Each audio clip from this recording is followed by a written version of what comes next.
All right, this is the third checkpoint.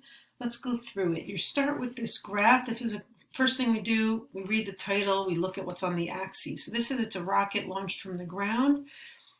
On the y-axis is height. So this is a position graph versus time.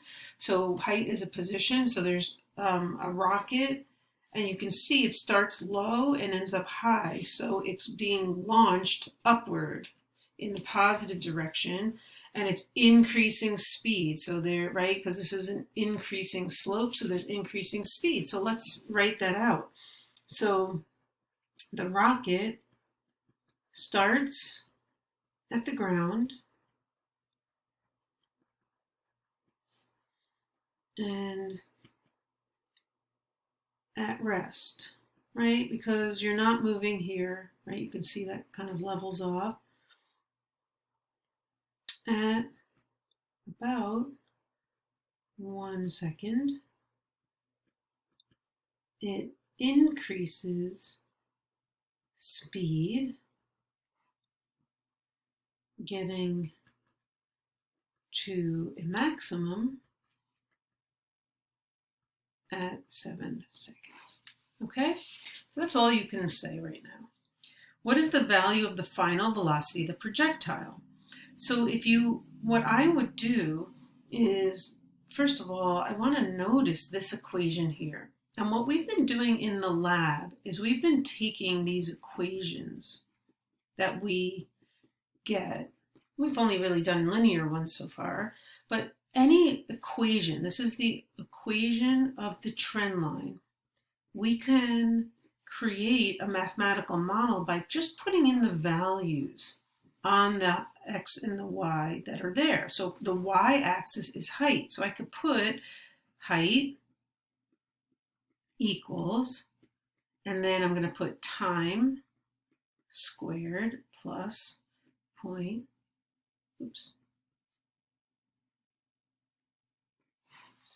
So this is the position.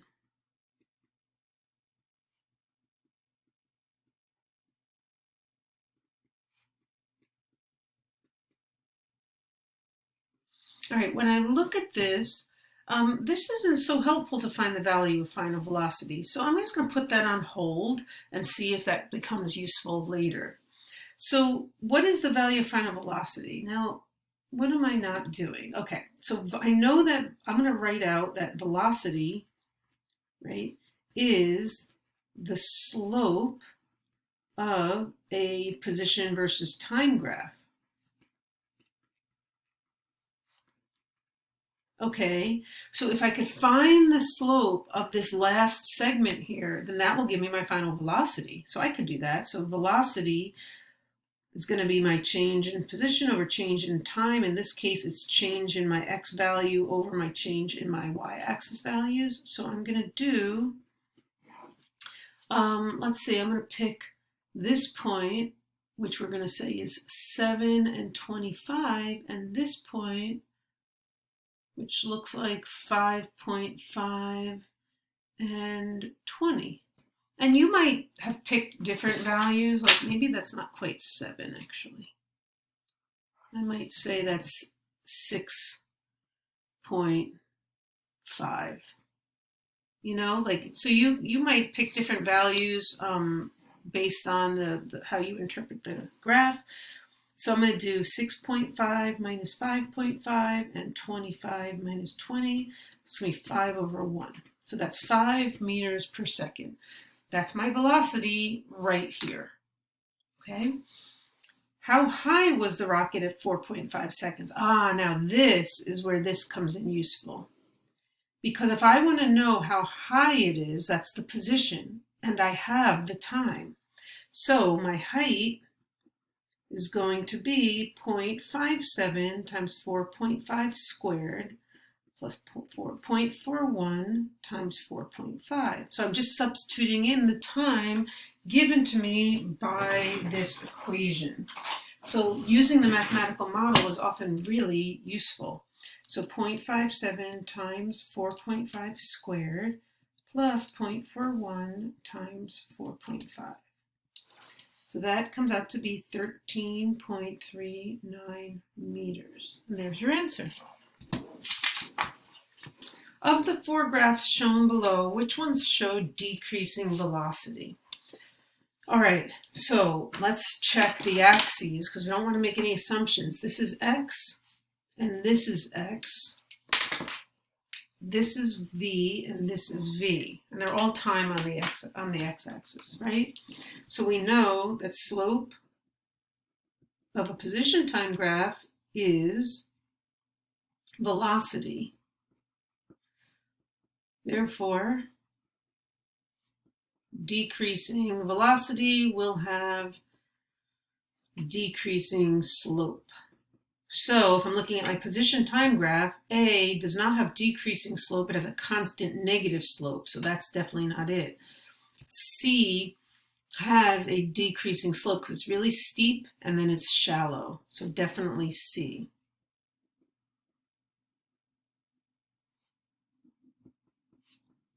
All right, now, right, because slope starts big and ends small in the negative direction.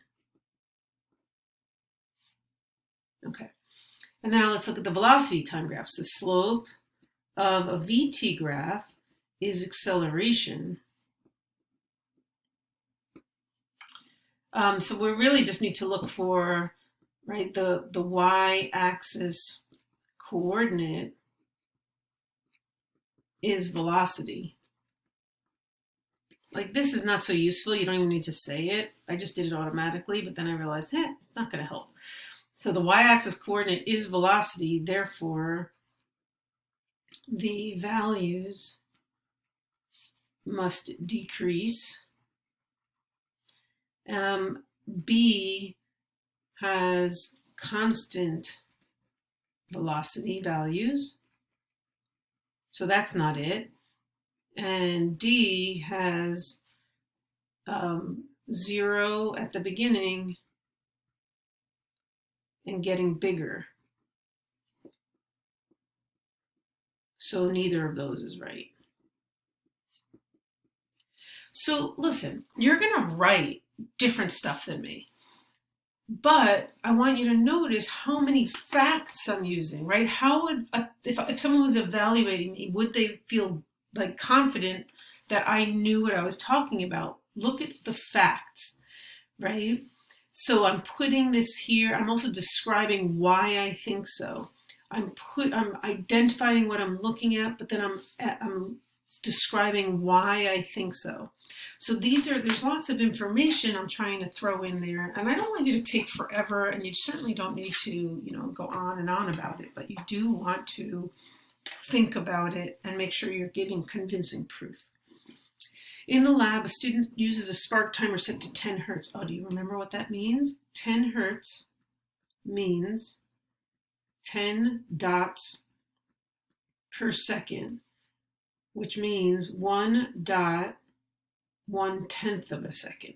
So your time is 1/10. So this would be 0, 0.1, 0.2, 0.3. So I do that. As soon as I read it, I'm going to write down. So we've got time. Okay. And then create a graph for the car's motion shown on the spark tape below. Assume that each mark on the ruler is 0.2 centimeters. So 0.2, 0.4, 0.6, 0.8. This is 1 centimeter. So we've got a 10 centimeter ruler here on the X. Okay, now we can actually plot points. So these are all positive numbers, so I don't have to worry about any negatives here.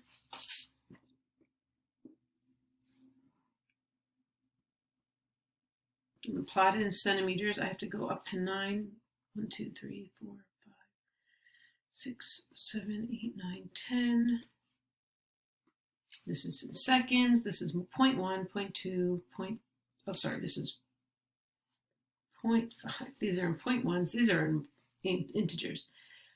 5, 6, 7, 8, 9, 10. Okay, so we start at 0, 0, At point 1, we're at point 2. At point 2 seconds, we're at point 4. At point 3 seconds, we're at 1.8. At point 4 seconds, we're at 3.2. At 0.5 seconds, we're at 4.5. At 0.6 seconds, we're at 6.4. At 0.7 seconds, I'm at 8. At 0.8 seconds, I'm at 9.2. And at 0.9 seconds, I'm at 9.6.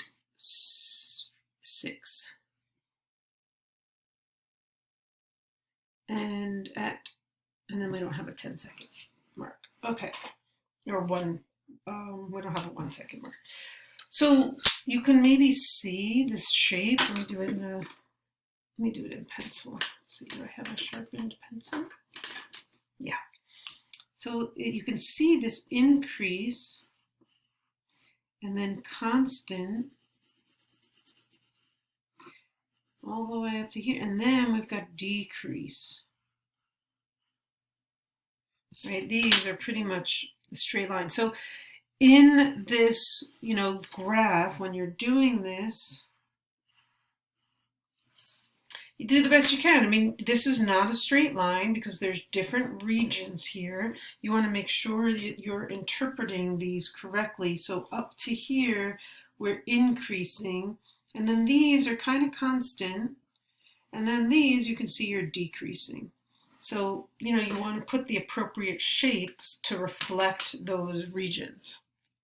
So how do you score yourself for this particular quiz? I want you to look and see, it's like a lot of graph interpretation, being able to look at the graph shape and interpret the graph and talk about okay, what is it actually doing? This is somewhat creating explanations, but it's really about interpreting the graph, using the features, even if you don't talk about them overtly. But if you want to talk about this in terms of creating explanations, are you using relevant terminology, right? This is really about developing level. There's not much more than that here. This one, finding the value of final velocity, is again a graph interpretation problem. You've got to know that velocity is the slope of a position time graph and then find the slope. So interpreting the graph overtly using relevant features, that's what you're doing. If you just look at the graph at 7, at the end of it, and you read this value, well, first of all, it's wrong because you just picked off the height. If you do 25 divided by 7, that's not correct either because that's a point. That's not finding slope. You cannot use 1 point to find the velocity, right? To find a slope, you have to use 2 points. So that would just really be very incorrect. I mean, you'd be attempting to solve the problem, but it would not be relevant supporting work from my point of view. Finding exactly how high the rocket was at 4.5 seconds, well, that you can go to 4.5 seconds and read across and get an estimate, but that's not going to answer exactly how high. So in terms of graph interpretation, to me, that would be beginner level. You're using features of the graph, but there's certainly, you're not actually interpreting the mathematical model. Interpreting the mathematical model is actually proficient, which I haven't taught you. This is your first time, I think, where you're doing that. So don't feel bad if you didn't see it. That's why I'm showing it to you. In terms of this one, this is also graph interpretation, but it's also creating explanations, using definitions, and overtly stating the big ideas. That's all in here. And so again, I interpret a graph overtly using relevant features, but also making an explanation. I can correctly choose and overtly state relevant physics. So it's really a mixture of those as well. And here, this one is about creating a graph.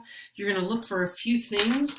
You definitely want to make sure you've labeled both axes, that you've drawn this trend line, you've plotted out the points, you've got a scale on here that's overt and makes sense. You should also put a title. I neglected to do that. It's one of the features that I often forget to do, but it really needs to be done. So you can just say cars motion on a spark tape. I mean, you should always put something descriptive, and you could just pull it right off of there. So this is about graph creation. If you have your relevant independent and dependent variables, axes are labeled variables in units, I include a trend line. Now, if you scaled it correctly, that would be proficient.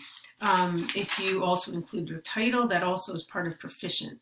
So hopefully you're definitely meeting these the basics, and now you're trying to move into here. So make a note to yourself, like, what did you forget, so that you can make sure to do it the next time.